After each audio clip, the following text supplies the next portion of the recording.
Welcome, everyone, to the first episode of the Movie Fandom podcast. I'm your host, Matthew Kearns. Now, before I introduce my guest, let me just explain to you what this show is going to be here on the Take 3 channel. Every other Saturday, a guest and me are going to examine a movie of their choosing. And as the name suggests, it's really exploring movie fandom and why we love movies. So my guest today from YouTube channel, the Dutch movie guy, Kees Cornelisse. Kees, thank you for being here. Yeah, thank you for having me. Looking forward to talk about the Terminator. Looking forward to maybe talk a little bit about the direct sequel and not to talk about any of the other movies in this franchise. Well, you actually just took my next question, which was going to be, what movie did you bring? But there we go. So for those who missed it, we are talking about 1984's classic, The Terminator. All right, so first thing I'm going to ask you, Kees, is when did you first see this movie? I saw this movie when I was way too young because this is an R-rated movie. This was probably the first R-rated movie I ever saw when I was like 10 or 11 years old. And this is one of those movies that it's a classic. Everyone has seen it. If you haven't seen it, I don't know what's wrong with you. And the thing is that I am usually not a fan of horror movies, like at all. They usually bore me to death. This movie, however, it's my favorite horror movie because I remember being scared shitless at the final scene. I mean, this really was something when I first saw it. Definitely left an impact, and it's a great movie. It's an all-time favorite of mine and of yours, so that's why I wanted to talk about it. Yeah, so for me, I first saw this movie. I remember, like, my parents are not, like, big movie fans. So for me, I really found, a lot of movies. We had, like, an HBO and Cinemax subscription. So it was really, like, I remember, like, I must have been watching, I was in 5th or 6th grade, and I was watching, like, Batman Forever. And then they always do those, like, 10-second, like, sort of like previews of the movie they're going to show next. And of course, with Terminator, it was all like lasers and robots, and being a huge Star Wars kid, was like, oh, I should watch this. And I vividly remember I was alone because I'm sure if my parents were home, they wouldn't have let me watch the Terminator. And I got the Terminator, which you say the end scene. You know what scene scared the crap out of me is the scene when the Terminator comes to Sarah's apartment and just murders her roommate and her roommate's boyfriend. That scene like stuck with me. But so I want to let's start this conversation. You actually sort of brought up a point already that I want to talk about, which is, so you say this is a horror movie because I'm more in the camp of it's not a horror movie, it's more a thriller than a horror movie. So, well, in a way, you can make an argument for like it's action, it's sci-fi, it's thriller, it's horror. But this movie, in a lot of ways, can be argued for as a horror movie, but it not necessarily is just a horror movie. It also has action, sci-fi elements. I mean, I'm a big fan of sci-fi, so that's also why I like it a lot. The dystopian future, the idea, the concept of this movie is that in the future we create something that will eventually destroy us. Very interesting concept, of course. I mean, it's been done to death now, but back in '84, it wasn't that well explored, and the way they executed it in this movie I thought was really well done. But like, I was scared at parts, but I'm also entertained by the action in it because there's really cool action. I think it is at parts a little dated, but what are you going to expect for a 1984 movie? Like, the first moment that we see the Terminator, like when his eye is shot and he has to get out his eye, it's pretty clear that that is not a human being, that it's like a rubber mask or something. Yeah. But I can forgive it because it's a 1984 movie and it's still pretty impressive what they did for the time, because overall the visuals are really good. That's actually a point I wanted to bring up, was for the time period it was made in, and also it was made on for the type of movie it was made on a pretty small budget, because James Cameron, like, nowadays, it's so difficult to think nowadays because James Cameron is, like, up until Force Awakens, he was the director of the 2 biggest films here in America, like the 2 top films. Like, he is like a household name, but in '84, that's still the case. Yeah, worldwide, that's right, yeah. But in '84 he was no one, and it's actually so the fact that they were able, Stan Winston, who did the Jurassic Park dinosaurs, you know, he's a big name. He did the effects here. I mean, for the budget he had to work with, yeah, a lot. Like that part when I was watching it, I'm like, yeah, that's kind of a rubber mask, but you don't care because this is the type of movie that it's like, it just grabs you and it's like you couldn't pick out that stuff, but it's just going to ruin it for you. Okay, so first thing, before we continue the conversation, for anyone listening to this show, we are going to spoil the hell out of the Terminator. If you've not seen the Terminator, I would say go see the Terminator, come back, and compare your feelings on it to ours. Okay, so the best way to start off talking about the movie is the beginning. The film starts off, it kind of starts off with that little like blurb about like, you know, in the future this happens and the war for the past is going to be fought. And then, but the first thing that really happens is we see the Terminator, Arnold Schwarzenegger. Yes. You know, classic scene, you know, your clothes, give them to me. And of course, there is the great, rest in peace, Bill Paxton, you know, which that scene, I mean, I could only imagine seeing this movie back in 1984 with like, if you like, even like I watched the trailer right before I watched the movie, it doesn't really give you a whole lot as far as like trailers nowadays. So like that first scene must have been like, whoa, this is crazy.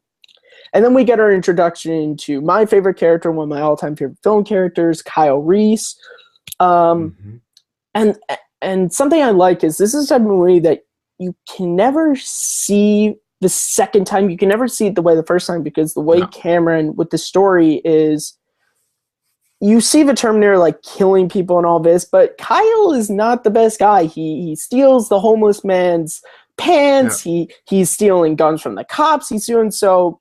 Well, they're actually throwing you for a loop at the beginning. They are actually like they show the Terminator, and it's pretty clear that he's a bad guy. But then they show Kyle Reese, and it also seems like he's a bad guy. And at that point, you really don't know who to root for. Like, is the Terminator the good guy or the bad guy? What's his purpose? Well, at one point, of course, you find out that he's the one looking for Sarah Connor and trying to kill Sarah Connor. So that's pretty clear. But you don't find out that Kyle Reese is the one who helps her until he says to her in the nightclub, like, come with me if you want to live. And then it's like, okay, he's clearly the good guy. And still, at that point, Sarah is very doubtful about it, because she's like, who the F is this guy? He's talking about the future. It's like, anyone would react like Sarah does in that situation. I think Linda Hamilton did a great job at portraying the confused Sarah, who doesn't really know. Like, she just is a waitress. She isn't the mother of the future, and she says that at one point. Yeah, that's a line in the film. It's like it's really brilliantly done. She does such a good job of playing like every person who like doesn't understand. And the thing that I like is like, this has been done in other movies. So like there are, I can't off the top of my head, but like she's not annoying. Like there have been movies where they've done this, but like that character is so annoying. Whereas here it's just like, no, she's just doing what any of us would do. I love the scene when it's after Kyle has saved her from the nightclub and they're in the car and she's trying to run away and she just like bites Kyle. Yeah. And she's just like doing anything any of us would do, just trying to get out of this situation.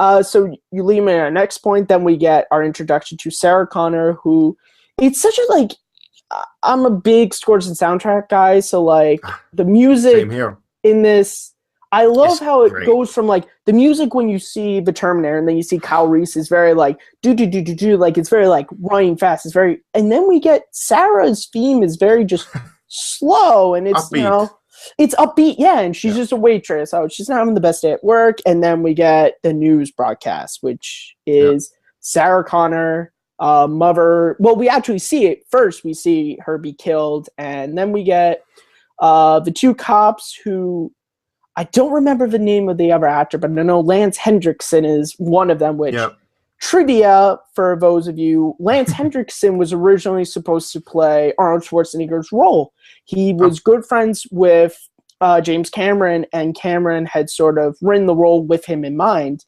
And Arnold Schwarzenegger actually came in to read for Kyle Reese's role. So originally it was going to be Arnold Schwarzenegger as Kyle Reese, and then Lance Hendrickson as the Terminator. But then, because you have to remember at the time, he was known for Conan. He was the hero, and so his agent didn't want him to go and be the villain. But Arnold read the script and was like, no, I want to be this Terminator guy. I don't want to be Kyle Reese. And actually, it's so funny. James Cameron and Arnold Schwarzenegger had a lunch where they met, and James Cameron was going there to tell him, you can't be Kyle Reese. And Arnold was going there to tell him, I don't want to be Kyle Reese. But they didn't know that when they met. And of course, you know, but Lance Hendrickson, who is great in the movie, both of the cops, they're not, again, that's the thing I love about this, is there are stereotypical characters in this movie, but they're not the annoying. Like, yeah, there's the two cops, but they're not stupid. Like, they do everything they could do to protect Sarah. All right, so jumping ahead, we, of course, get the scene in the Tech Noir nightclub, which starts off with, again, this idea that you can never see this movie the second time, which is Sarah thinks that Kyle is the one stalking and following her. Yeah. And she gets in the club, and then, of course, we find out, nope, it's the Terminator. Mm-hmm. And even then, she's not sure, can she trust Kyle? It's not until we get to the police station, and there's that amazing shootout scene, which starts with the line that even if you haven't seen the movie, you know what line it is. I'll be back. You know, awesome.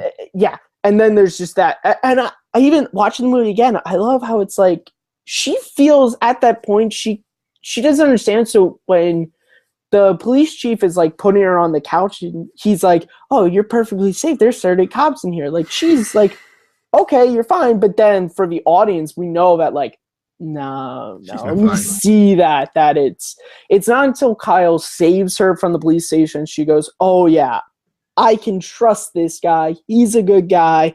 And then we get that great scene where she's mending his wound and he's telling her about the future. And then Kyle has his dream, which is kind of a flash forward. No, I do like all the flash forwards that he has, because also earlier in the movie you have the moment that he's in the car and he sees some machinery and he thinks about it, and you get these flashes of the future, and they show this really messed up future where everything really is taken over by the machines, and apparently they can only go out at night.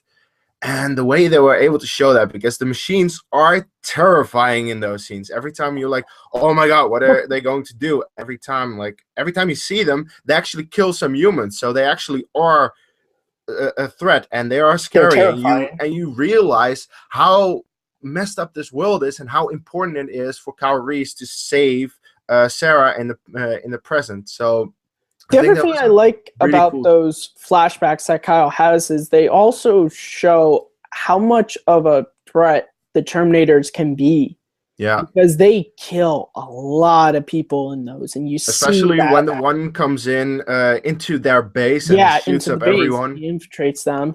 And there's that amazing shot of Michael Biehn, with the fire coming up and the picture of Sarah burning. He's just looking this dead, angry stare.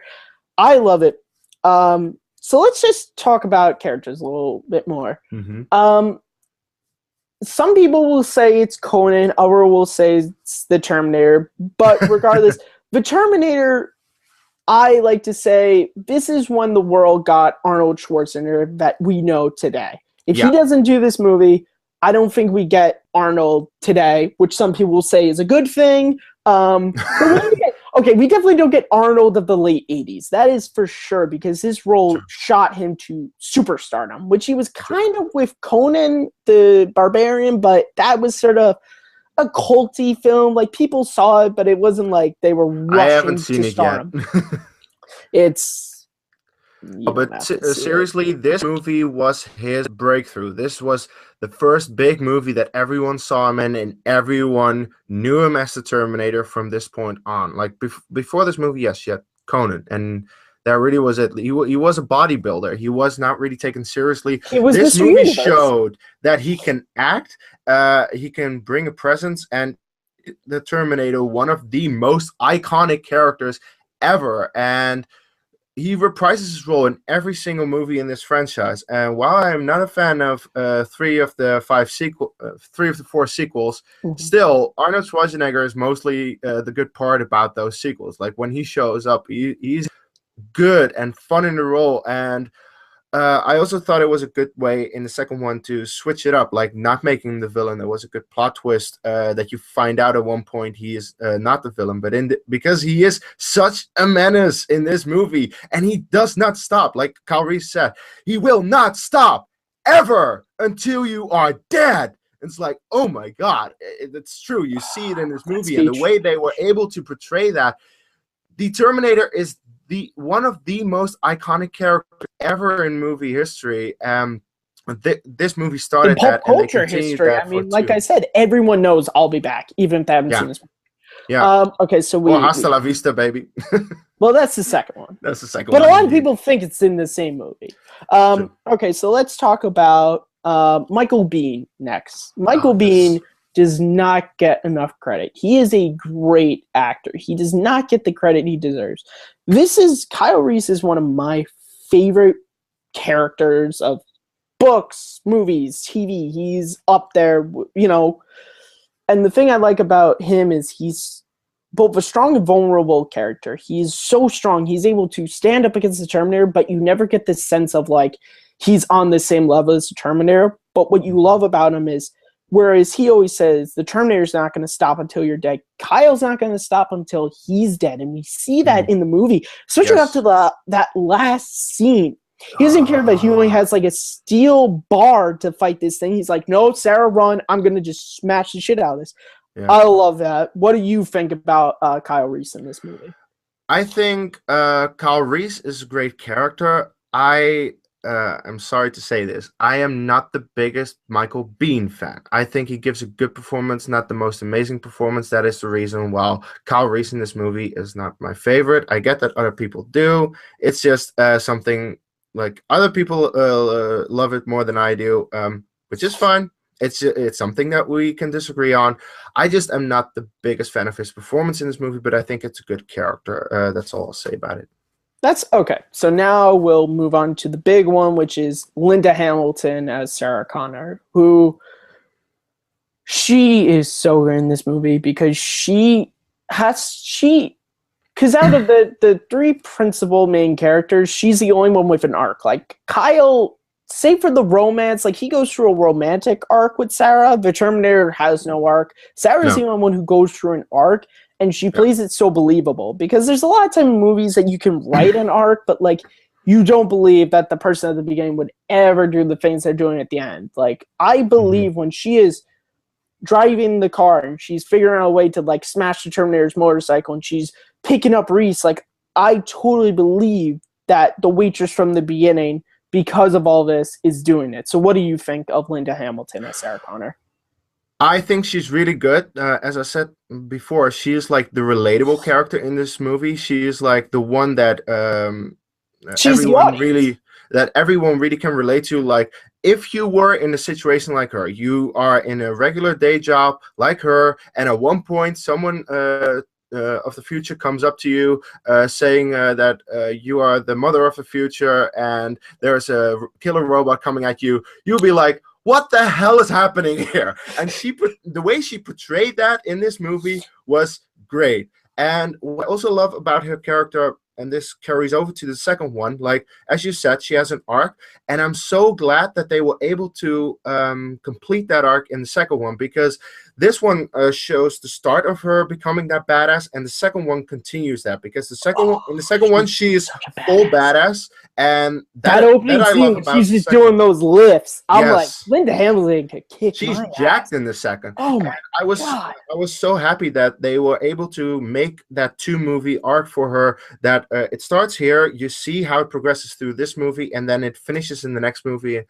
And that was really great. So I think Sarah Connor definitely is one of the most iconic female characters ever. Really set the tone back then. And there aren't a whole lot of female characters that I consider better and more iconic than Sarah Connor. So the only one that maybe I could see is Ellen Ripley. Yeah. Which I prefer Sarah Connor over Ripley, but it's same. Also really cool to see James Cameron with Terminator and Aliens was the guy to be like, no, I'm going to have the females as my lead. Because even though I say you have the three principal characters, there's no doubt Sarah's the lead. Yeah, Sarah's the lead. She's the lead. Sure. So now I just want to talk about, we've talked about the production, we talked about the characters. Now let's just for a second, we're still staying on Terminator, but you can't really talk about the Terminator without talking about its sequel, because I say Terminator and Terminator 2, it's one of the best examples of how to do a sequel. Yes. Like, keep it a continuing story from the last one. So I'm going to let you take this first. Again, for the people listening, we're just going to touch on the sequel and what we like and how it relates to the original. We're not going to start a conversation about the sequel. So, Kees, how do you like the sequel in relation to the original? Well, Terminator 2 is in my top 5 all-time favorite movies. I prefer the second one simply because the second one is more action and less horror. And that's simply, for me, a thing that I prefer in movies. Like, I'm not the biggest horror fan. And while the Terminator is my favorite horror movie, the second one, in my opinion, improves on every single way except for the plot. Because the second one...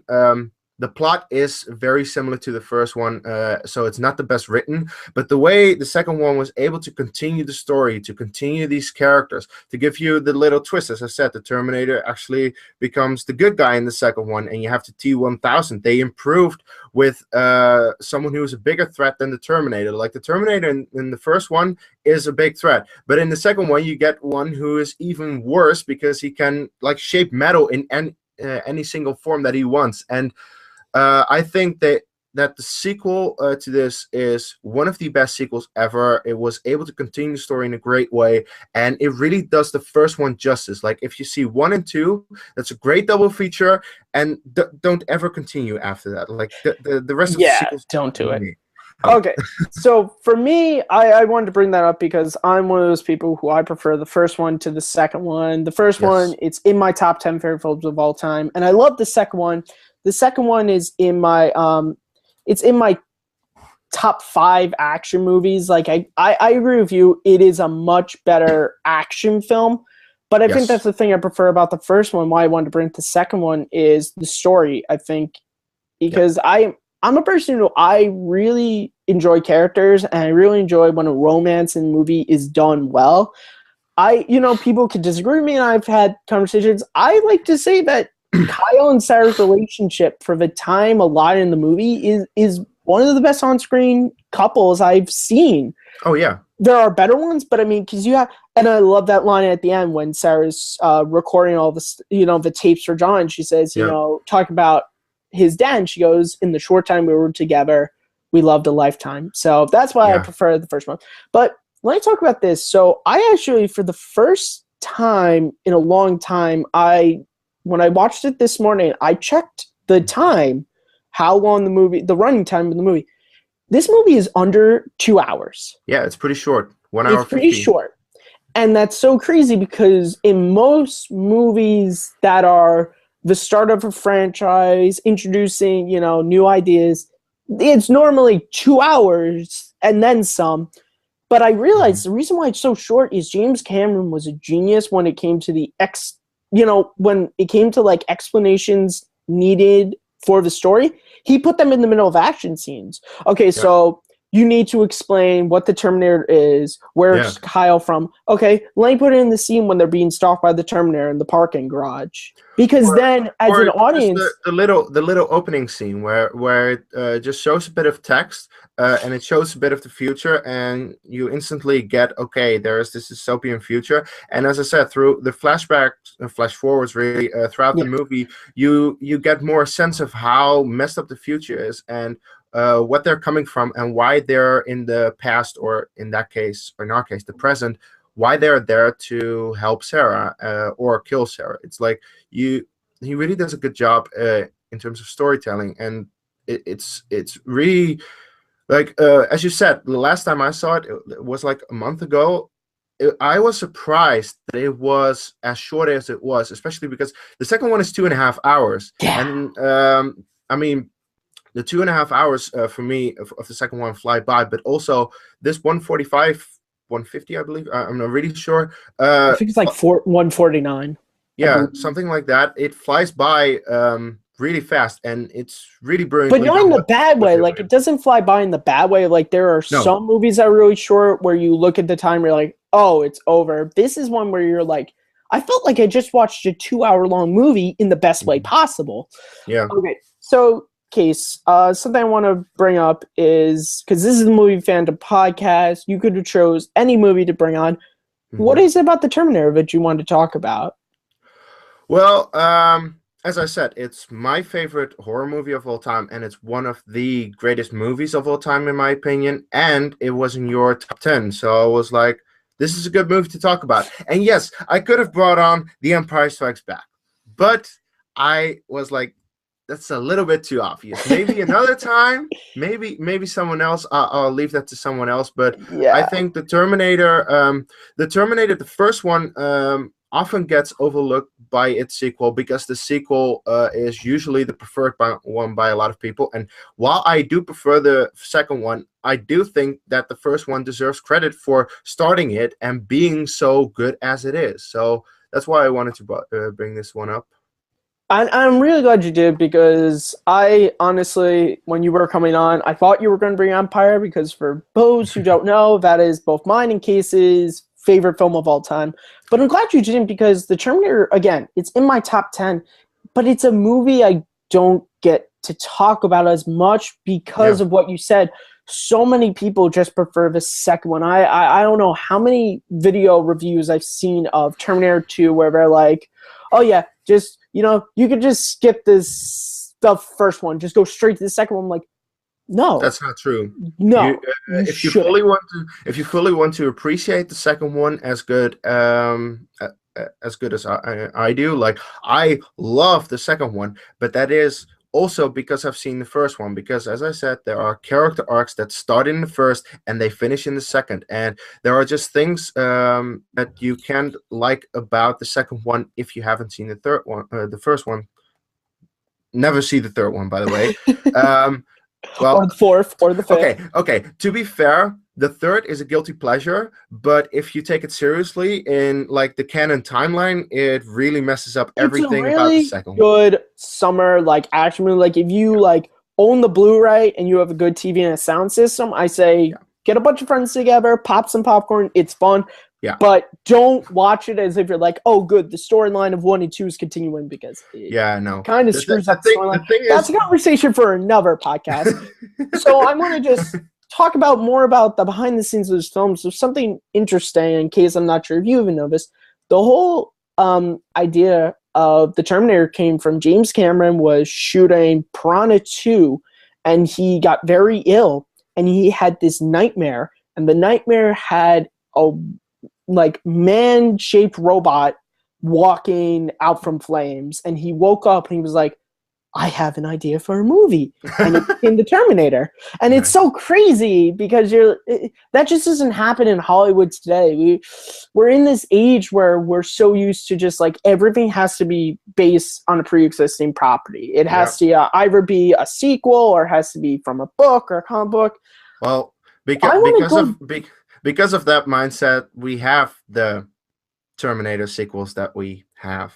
exactly. But my thing So is the Terminator is a great example for Hollywood to look back and be like, take a chance on just a strange idea based off of a nightmare. And look yep, at what it spawned. It spawned yep, two of the best science fiction films ever. ever.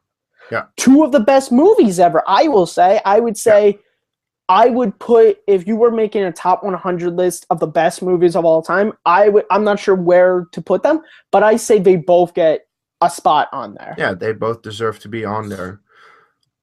It also, for me, just it's interesting because we're so used to. I'm talking more about the technology now. Like Yeah, when you watch the Terminator in 2017, it is going to be scarier than it is in '84 because um I mean, in a way of just like where we're moving with technology. It's because to me, that's the biggest fear I have is that like we're going to create AI that is smarter than us. It's going to learn, and then it's going to wipe us out because it's going to be smarter than us. Well, I think back in 84, I think that back then this movie was scarier simply because back then it was considered a horror movie. Now it is not considered a horror movie anymore. But there definitely are some elements that I also think it helped a little bit because back then it spawned also a couple of movies like The Matrix and The Terminator and other movies that had this dystopian future, like we are going to create something one day that will take over the world, and if you are not careful enough, that will just happen. And I think that nowadays it's not as scary because we kind of are in the period. We are like 10 years away from the events of the future of the first Terminator. So that's kind of weird to think about. We For are me, very close to it now. for me, it's very funny because Judgment Day was supposed to happen in 97, 2 months after I would have been born. So it's just whenever I hear that, I always laugh. But okay, so let's just start with, we're going to start wrapping up the podcast here. Let's just start with our Kees. What are your final thoughts on the Terminator? The first Terminator is a movie that I saw way too young, so I was scared to death. Probably also the first boobs I ever saw. Same here. With Sarah Connor. Good one to start with. Never gonna forget that one. It's a great movie. It's a tad dated now, and that's the thing. Also, like the second one, I don't feel is dated, and the first one is a little bit, but it still is an amazing movie, especially if you consider that it came out back in '84. What James Cameron was able to do with this first one, it was one of James Cameron's first big movies, one of Arnold Schwarzenegger's big roles, and it really spawned a great two movies that would be in consideration for some of the greatest movies ever. I love it. I still watch it every once in a while. Same with the second one. I do think I definitely have seen the second one more, but the first one also is great, and people need to remember that the first one also is a great movie, and it's not just the second one. So that's it. So for me, my final thoughts on Terminator is it's one of my favorite films of all time. It's one of the few movies I would actually, even if it's dated, it's one of the few I would call perfect because I can't think of what you can change. And some of the dated stuff is just like the clothing and the fashion. It's unavoidable. Like it was 1984, so they're wearing clothing they wore in 1984. Yeah. But besides that, the story is amazing. It spawned a franchise with one great sequel, one okay sequel, and two we just don't want to talk about. But it also we do not speak of them. It also gave us one of the, I'll say, he's not one of my favorites, but I'll still say James Cameron is one of the great directors of our time. And he's, oh, yes, for sure. I mean, just if you see his filmography, The Terminator, Aliens, The Abyss, Titanic, not Avatar. T2. Yeah. All right. So. Oh, and True Lies. Don't forget True Lies. How could I forget about True Lies? I don't know. Yes. That's why I have you here. All right. So that's going to wrap up our conversation on this first episode of the Movie Fandom podcast. Let me just again thank my guest, Kees Cornelisse, for coming on. Kees, where can the listeners find you? Well, first off, thank you for having me. This was really fun, and I hope to see more of these podcasts in the future. I'm sure you'll do. I'm sure they'll be fun. Based on this one because this was good. They can find me on YouTube at the Dutch Movie Guy, simply my name, and on Twitter at Dutch Movie Guy. All right, and for me, you can find me on this podcast here on the Take 3 channel every other Saturday. Basically, a good way to know if there's a nights of the podcast uploaded, the Movie Fandom podcast is not uploaded. If you want to be a guest on this show, simply, I'm going to be putting it all down in the description. You can contact me through there, and we'll get a discussion and get you guys on. You can find me at my YouTube channel, Matt Movies 611. You can find me right here on the Take 3 Productions channel. I'm around for everything, as is Kees. You can follow me on Twitter at Kearns_Matthew. All right, so I want to thank everyone for listening to this first episode and just reminding you to keep loving movies. Goodbye.